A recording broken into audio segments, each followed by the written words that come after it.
श्रेष्ठ कर्म करें।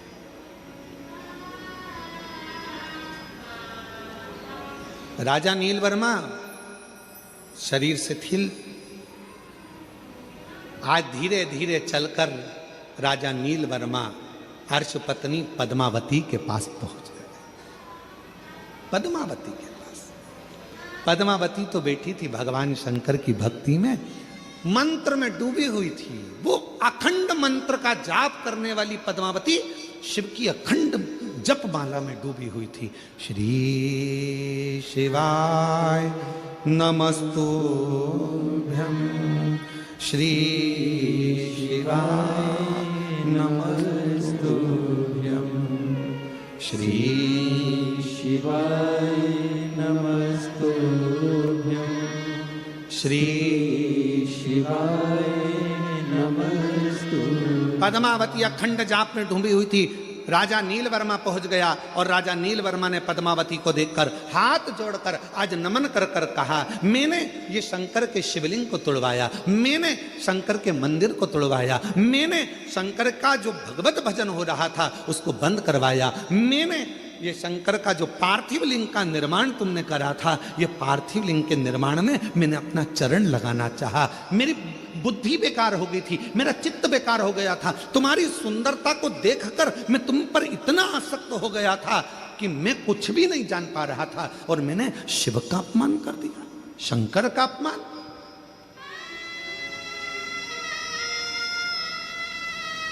विनाश काले क्या बोलते हैं? विपरीत बुद्धि। विनाश काले विपरीत बुद्धि।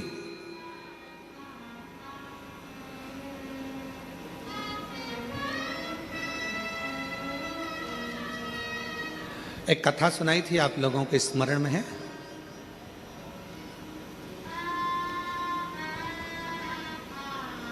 आप सब लोग कौशल प्रदेश के रहने वाले हो, राम जी के ननिहाल के हो।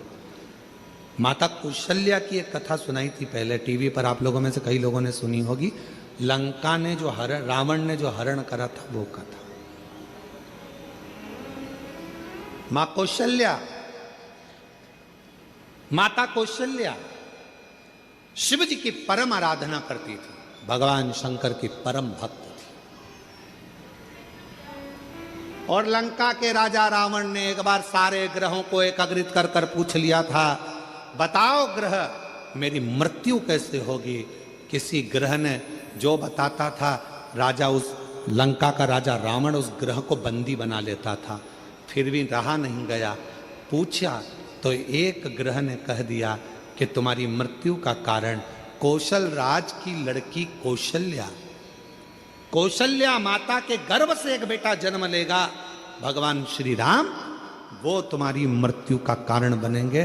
तो रावण के हृदय में ये बात खल गई और उसने माता कौशल्या जी को उसी समय पर जाकर कौशल राज की नगरी में, इसी छत्तीसगढ़ की पवित्र धरा पर आकर लंका के राजा रावण ने कहा कौशल राज से कि आप एक निवेदन स्वीकार करो, कौशल्या जी को मुझे दे दो, विवाह मेरे साथ करो। नहीं नहीं चलेगी तो वो बत्ती समा एक हंडी नहीं दे सकते, एक हंडी।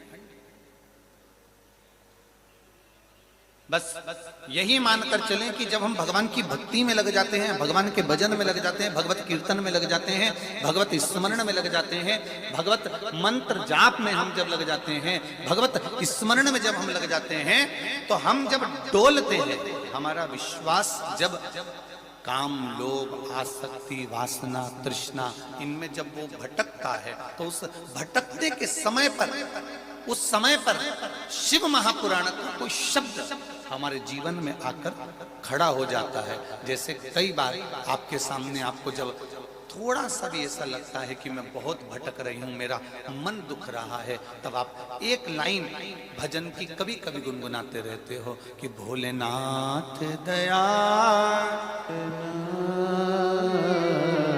मैं तेरे भरोसे। चालू करवाइए, पीछे की एलईडी, पीछे की एलईडियां चालू करवाइए। भोलेनाथ दया करना मैं तेरे विश्वास डोल रहा होता है,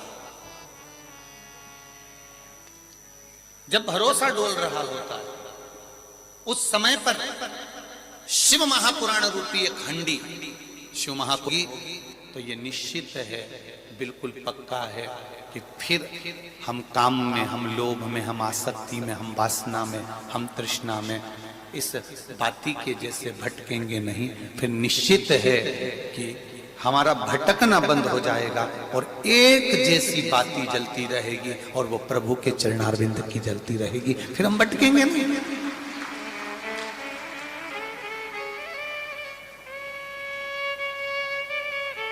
आप कितनी देर भजन करते हैं? आप कितनी देर भगवान की पूजन करते हैं? आप कितनी देर भगवान के मंदिर में बैठते हैं? आप कितनी देर भगवान के सामने जाकर बैठते हैं? आप कितनी देर भगवान के मंदिर में झाड़ू लगाते हैं?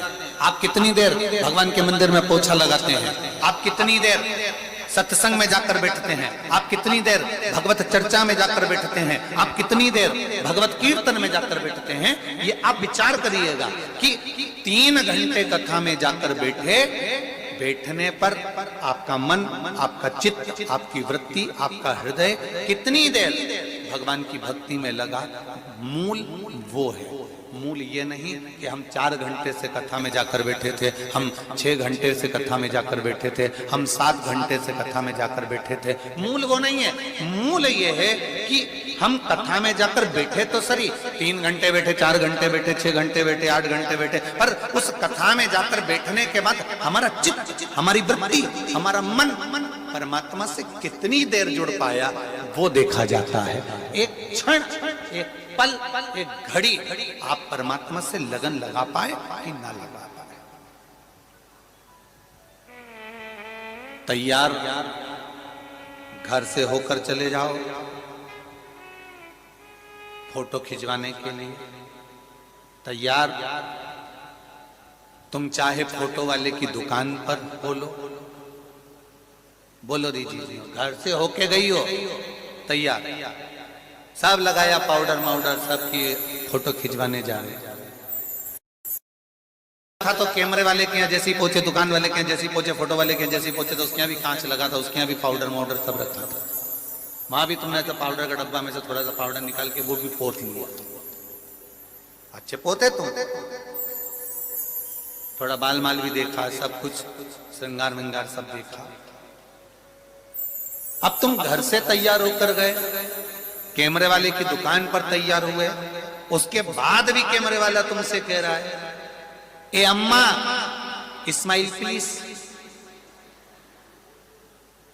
जब तुम घर से तैयार होकर गए हो, कैमरे वाले की दुकान पे भी तुम तैयार हुए, किस किसने फोटो खिंचवाया? जरा हाथ उठाओ तो जरा, तुम खिंचवाया सबने?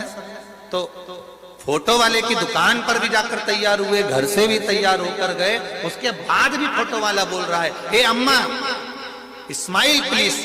मतलब फोटो वाले को तुम जो घर से तैयार होकर आए उससे कोई मतलब नहीं है, फोटो वाले को तुम दुकान पर तैयार हुए उससे कोई मतलब नहीं है। फोटो वाले को सबसे ज्यादा मतलब है तुम्हारे स्माइल रहने से, क्योंकि तुम प्रसन्न रहोगे तो फोटो अच्छा आ जाएगा। उसी तरह संसार के लोगों को कोई मतलब नहीं है,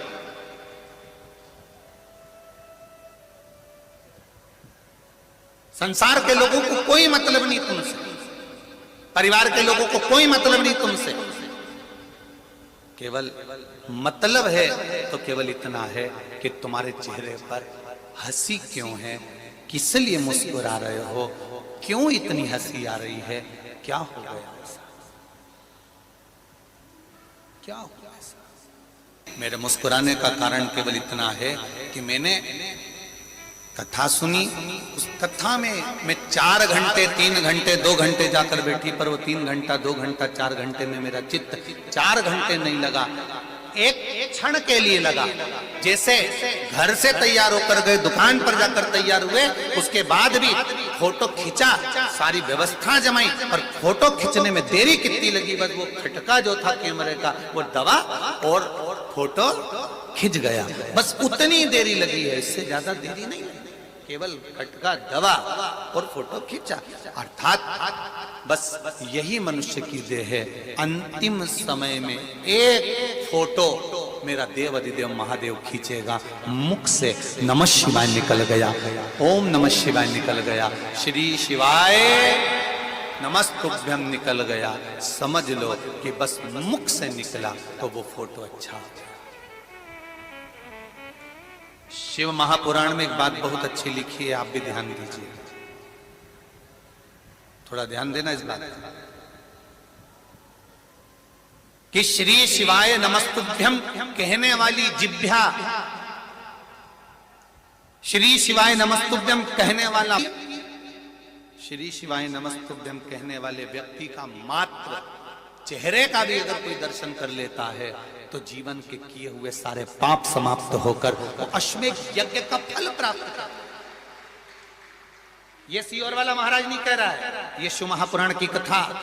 और जिसको लगे कि कहां लिखा, तो फिर आप शिव महापुराण की कथा को आप गीता प्रेस गोरखपुर की शिव महापुराण उठाइए और उसकी एक एक लाइन को पढ़ना चालू करना, उसमें आपको लिखा हुआ जाएगा कि श्री शिवाय नमस्तुभ्यम कहने वाले मुख का मात्र जीव दर्शन कर लेता है तो ना जाने कितने पापों से छुटकारा मिल जाता है, कितने पाप छूट जाते हैं।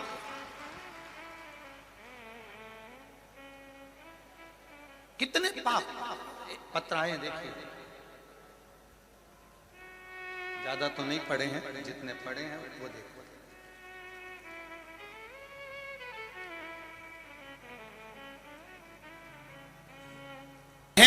उतना उतना विश्वास मेरा महादेव भी अपने भक्त पर करता है। परीक्षा ले सकता है पर परीक्षा के साथ में हाथ मेरा महादेव ही पकड़कर रखता है। अकाल मृत्यु वो मरे जो काम करे चंडाल का, काल उसका क्या बिगाड़े जो भक्त हो महाकाल। उसने पकड़ा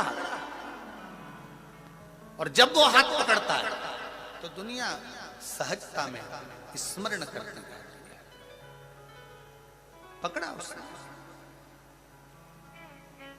आप विश्वास को मत डिगने दो, बस विश्वास पक्का रखिए। जिसका विश्वास पक्का है और जिसने श्रद्धा और थोड़ी सी सब्र रख ली, उसको सब कुछ मिल जाएगा। ये लाखों लोग, लाखों भक्त सीहोर आए थे कि नहीं आए थे? आए थे ना।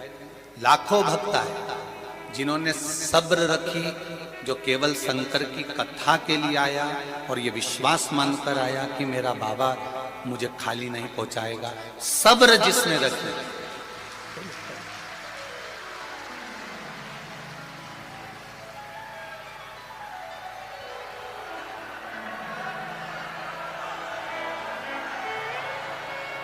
जिसने सब्र रखी, और बोलो सब्र का फल मिला कि नहीं मिला? प्राप्त हुआ कि नहीं? सब्र रखी, पड़ा रहा उसके चरणों में।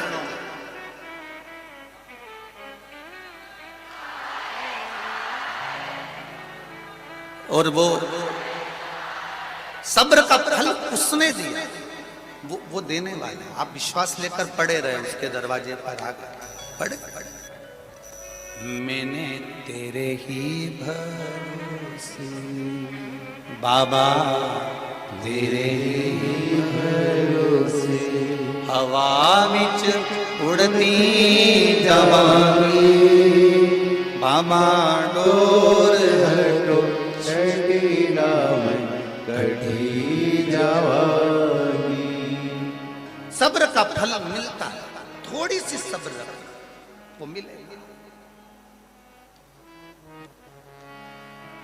बहू थोड़ी सी सब्र रख ले तो सास की पूरी रकम उसी को मिलेगी, और सास अगर थोड़ी सी सब्र रख ले तो गरम गरम चाय रोटी भी तुझको ही मिलेगी। थोड़ी सी जिसने रखी सब्र, उसने यहाँ दर्शन करा, भोजन भी भरपेट किया, भजन भी भरपेट किया, और भक्तों ने सेवा भी